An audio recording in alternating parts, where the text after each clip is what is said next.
Learning is actual goal of life.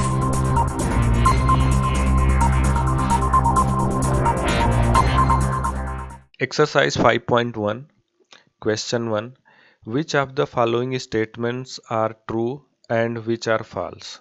Give the reasons for your answer. Check करना है कि कौन सा ट्रू है और कौन सा फॉल्स है। तो फर्स्ट स्टेटमेंट है only one line can pass through a single point. इनका कहना यह है कि सिंगल पॉइंट से केवल एक ही लाइन पास की जा सकती है, लेकिन ये स्टेटमेंट गलत है क्योंकि इस पॉइंट से और भी जो है लाइन आप ड्रॉ कर सकते हो। तो इन यहाँ पे आप रीजन में लिख सकते हो कि infinite line can be drawn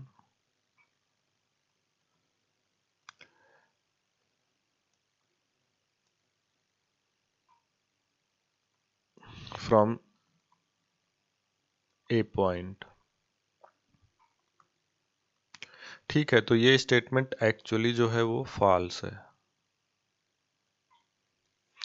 second statement है there are infinite number of lines which pass through two distinct point. इनका कहना यह है कि दो अगर डिस्टिंक्ट पॉइंट हो, मान लेते हैं ए है और बी है, तो इससे इनफाइनाइट लाइन जो है ड्रॉ की जा सकती है, लेकिन ये स्टेटमेंट गलत है क्योंकि इन दो पॉइंट से होते हुए सिर्फ एक लाइन ड्रा की जा सकती है। क्योंकि लाइन जो है स्ट्रेट होती है, लाइन ऐसा नहीं है कर्व्ड की तरह आप कई इसको ड्रॉ कर दो।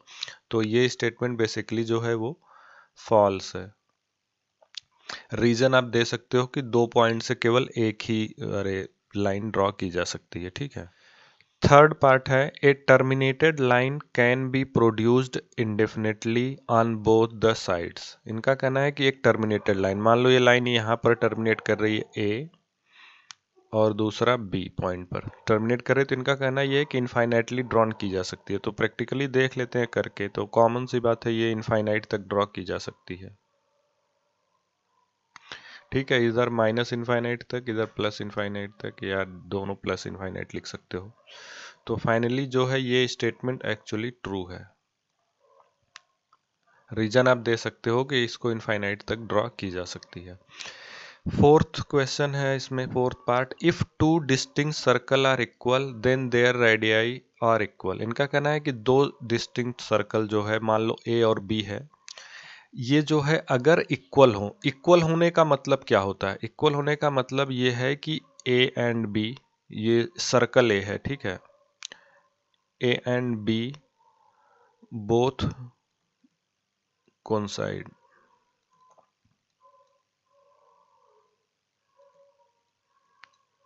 ठीक है, जैसे ही कोई दो चीज इक्वल होती है मतलब दोनों कोइंसाइड होगी, और जब भी कोइंसाइड होती है तो उनकी सारी चीजें इक्वल हो जाती हैं। इससे ये पता चल रहा है फाइनली कि इनके रेडियस भी इक्वल होंगे। So their radius also be equal. Mathematically अगर इसको लिखना हो तो आप लिख सकते हो O X is equal to M Y. ठीक है, ओ एक्स ये रहा आपका और एम वाई ये रहा। तो कोई भी चीज़ इक्वल तभी हो सकती है जब वो कोइंसाइड करे, और जब भी दो चीज़ें कोइंसाइड करती है तो उनकी सारी जितनी भी डायमेंशंस होती है दोनों इक्वल, सारी इक्वल होती हैं। इसका मतलब ये होगा इनके रेडियस भी इक्वल होंगे। फिफ्थ पार्ट है in figure if A B is equal to P Q. A B ये रहा, पी क्यू ये रहा। ये गिवन डेटा देखो क्या क्या है।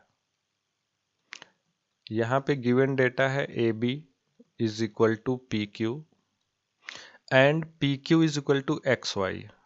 ये फर्स्ट गिवन डेटा है, और दूसरा है पी क्यू जो है वो एक्स वाई के इक्वल है, और एक्स वाई ये रहा।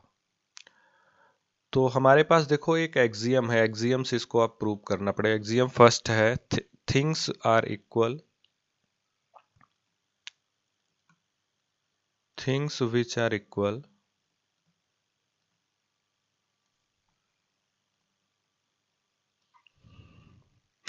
To the same things are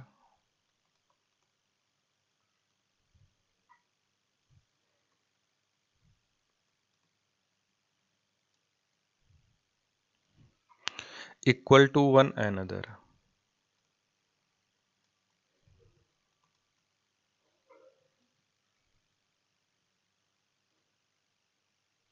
मतलब ये है कि ए अगर कोई एक चीज़ दूसरे के इक्वल हो और दूसरी जो है तीसरे के इक्वल हो तो वो तीनों जो है एक दूसरे के इक्वल हो जाती हैं। इसका बेसिकली मतलब यही रहा, A B is equal to P Q is equal to X Y.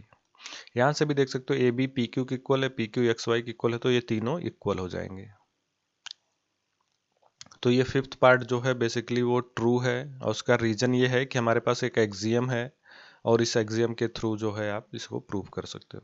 What's going on? What you doing tonight? 'Cause I wanna see what it's like. You decide where we're going.